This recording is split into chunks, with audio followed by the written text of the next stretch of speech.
जय श्रीमन नारायण। जो टिप्पणी मैं देने जा रही हूँ वह रामानुज दास श्रीमन गट्टू वेणुगोपालन स्वामी द्वारा दी गई है।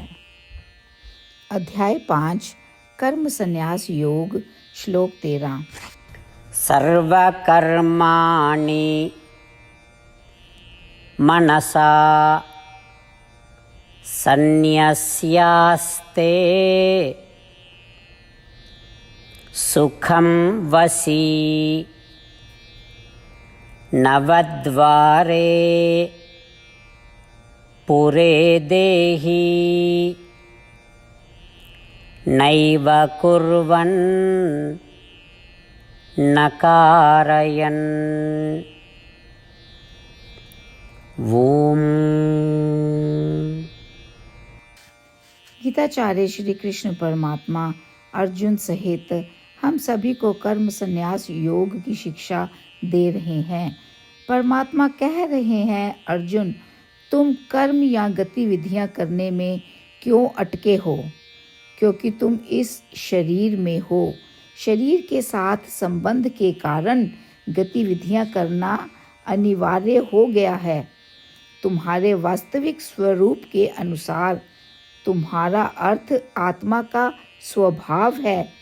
वास्तव में तुम्हें कोई कर्म नहीं करना है, लेकिन शरीर से जुड़े होने के कारण तुम्हें कर्म करने पड़ रहे हैं। इस बात को याद रखना है। इस बात को मन में याद करते हुए सभी कर्मों को अपने शरीर पर छोड़ दो। सभी कार्यों को अपने शरीर पर छोड़ते समय अब आपको यह समझना है कि यह शरीर एक शहर की तरह है। इस शहर में 9 द्वार हैं। वे 9 द्वार क्या हैं? 2 आँखें, 2 कान, 2 नासिक, 1 मुंह, 1 जननांग और 1 मलमूत्र द्वार। इस शहर में कुछ लोग रहते हैं। वे कौन लोग हैं? वे हैं इंद्रियां या अंग। इस शहर का शासक कौन है? परमात्मा। फिर आप कौन हैं? आप ही हैं जो हमेशा काम करते हैं परमात्मा को खुश करने के लिए और उसकी सेवा करने के लिए। इसी तरह से आपको हमेशा अपने शरीर के बारे में सोचने की ज़रूरत है। ऐसा सोचते हुए अपने कर्म करते रहो। यदि आप इस मानसिकता के साथ कर्म करते हैं तो आप उस व्यक्ति के बराबर हैं जो कोई कर्म नहीं कर रहा है और आप खुश रहेंगे। इस प्रकार श्री कृष्ण परमात्मा हमें मार्गदर्शन दे रहे हैं कि इस शरीर में रहते हुए हमें अपना जीवन कैसे जीना चाहिए और कैसे अपना जीवन जीना चाहिए उस मानसिकता के साथ जो परमात्मा ने सिखाई। परमात्मा की शिक्षाओं पर ध्यान करते हुए और ऐसी मानसिकता विकसित करते हुए आइए हम सभी परमात्मा के शब्दों को यथावत दोहराएं।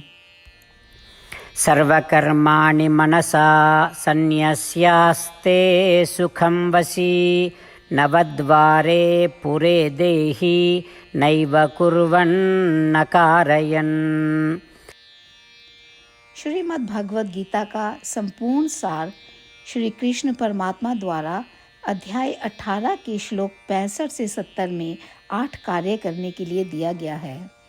श्री कृष्ण कहते हैं, मैं उन लोगों से प्रेम करता हूँ जो इन 8 बातों का पालन करते हैं। मैं उन भक्तों की हर तरह से रक्षा करूँगा। श्री कृष्ण परमात्मा द्वारा बोली गई संपूर्ण भगवद गीता को सुनने के बाद अर्जुन कहते हैं, करिष्ये वचनम तवा, जिसका अर्थ है, श्री कृष्ण, मैं वैसा ही करूँगा जैसा कि आप कहते हैं। यही कारण है कि श्री कृष्ण ने अर्जुन को सभी प्रकार की सफलताएं और विजय प्रदान की है। आइए हम परमात्मा को अपना वचन दें कि हम इन 8 कार्यों का पालन करेंगे। परमात्मा को इस शब्द देने से बड़ी कोई पूजा, तप या यज्ञ नहीं है। मैं यह 8 व्रत कहूँगी जो हमें करने चाहिए। आप सब कृपया अपने मन और हृदय में इन पर विचार करें। इस तरह से हम श्री कृष्ण को अपना वचन देते हुए हम सभी श्री कृष्ण के प्रसन्न भरे मुख की कल्पना करें और इस आनंद को महसूस करें। जय श्रीमन नारायण। ये है हमारे 8 वादे। हमारा पहला वादा, हे श्रीमन नारायण, जैसा कि आपने निर्देश दिया है मैं हमेशा आपका ध्यान करूंगी और आपके बारे में सोचूंगी। हमारा दूसरा वादा, हे श्रीमन नारायण, जैसा आपने सलाह दी है हमेशा आपका भक्त रहूंगी। हमारा तीसरा वादा, हे श्रीमन नारायण, मैं आपकी सेवा के रूप में और आपकी संतुष्टि के लिए अपने सभी कार्य करूंगी। हमारा चौथा वादा, हे श्रीमन नारायण, जैसा कि आपने अनुसरण करने के लिए कहा है मुझे पूर्ण विश्वास है कि मैं आपकी हूँ और मैं हमेशा हाथ जोड़ूंगी और आपको नमस्कार करूंगी और आपकी पूजा करूंगी। हमारा पांचवा वादा, हे श्रीमन नारायण, मुझे आपके शब्द याद आते हैं माम एकम शरणम व्रजा 1866 कि आपने आत्मसमर्पण करने के लिए कहा था। हे श्रीमन नारायण, मैं केवल आपकी शरण में जाती हूँ। हमारा छठा वादा, हे श्रीमन नारायण, मुझे आपके शब्द माँ शुचः 1866 याद है कि आप हमें शोक ना करने का आश्वासन दे रहे हैं। मैं अब और शोक नहीं करूँगी। हमारा 7वां वादा, हे श्रीमन नारायण, आपने हमारे लिए श्रीमद् भागवत गीता प्रदान करके हम सभी पर कृपा की है और आशीर्वाद दिया है। मैं प्रतिदिन कम से कम 1 श्लोक पढ़ने या सुनने का वादा करती हूँ। हमारा 8वां वादा, हे श्रीमन नारायण, आपने गीता को पूरी मानवता तक पहुँचाया। मैं गीता में आपके दिव्य शब्दों को उन भक्तों तक पहुँचाने की कोशिश करूँगी जो गीता से अपरिचित हैं। हमने अभी अभी परमात्मा से अपने 8 वादे किए हैं। श्रीमन नारायण को हर दिन यह वचन देना कि हम वही करेंगे जो वे स्वयं कहते हैं अपने आप में एक महान पूजा है। आइए हम अपने अडिग विश्वास के साथ उन्हें अपना वादा दें। हे श्रीमन नारायण, जैसा आप कहते हैं मैं वैसा ही करूँगी, जैसा आप चाहते हैं मैं वैसा व्यवहार करूँगी और केवल आपके लिए काम करूँगी। श्रीमन नारायण करिष्ये वचनम तवा, जिसका अर्थ है श्रीमन नारायण, मैं आपके निर्देशों के अनुसार कार्य करूँगी। सर्वम श्री कृष्णा अर्पणमस्तु। जय श्रीमन नारायण। सर्वकर्माणि मनसा सन्न्यस्यास्ते सुखं वसी नवद्वारे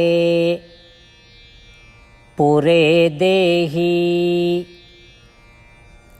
नैव कुर्वन् न कारयन्। ॐ सर्वकर्माणि मनसा सन्न्यस्यास्ते सुखं वसी नवद्वारे पुरे देहि नैव कुर्वन्न कारयन्। श्रीमन्नारायण करिष्ये वचनं तव। सर्वं श्रीकृष्णार्पणमस्तु। जय श्रीमन्नारायण। जय श्रीमन नारायण। सभी भक्तों से विशेष निवेदन, हमारे जीवन में सभी चीज़ों में हम तत्काल और प्रभावी परिणाम चाहते हैं। इसे प्राप्त करने के लिए प्रतिदिन 1 मिनट व्यतीत करें और नारायण अस्त्रम पढ़ें। नारायण अस्त्रम प्राप्त करने के लिए नारायण अस्त्रम वेबसाइट पर जाएं जो www.narayanastram.org है और पंजीकरण में अपना नाम और ईमेल प्रदान करें। आपके द्वारा प्रदान किए गए ईमेल पर आपको एक नारायण अस्त्रम PDF प्राप्त होगा। PDF में 1 रामायण श्लोक, 1 गीता श्लोक और 1 विष्णु नाम है। इन तीनों को मिलाकर नारायण अस्त्रम कहा जाता है। प्रत्येक व्यक्ति को इन श्लोकों का भिन्न संयोजन प्राप्त होता है। जब हर कोई 24,000 भक्तों के साथ प्रतिदिन अपने नारायण अस्त्रम को पढ़ता या सुनता है, संपूर्ण रामायण पारायण का एक दौर श्रीमद् भगवद गीता पारायण के 33 राउंड, श्री विष्णु सहस्त्र नाम स्तोत्र पारायण के 24 राउंड हर रोज़ पूरे होते हैं। यह एक ऐसा उल्लेखनीय और असाधारण परिणाम है जो हर दिन ऐसा करने से निकलता है। इसलिए आप और आपके परिवार के सदस्य तुरंत जाकर अपना नारायण अस्त्र प्राप्त करें। जय श्रीमन्नारायण।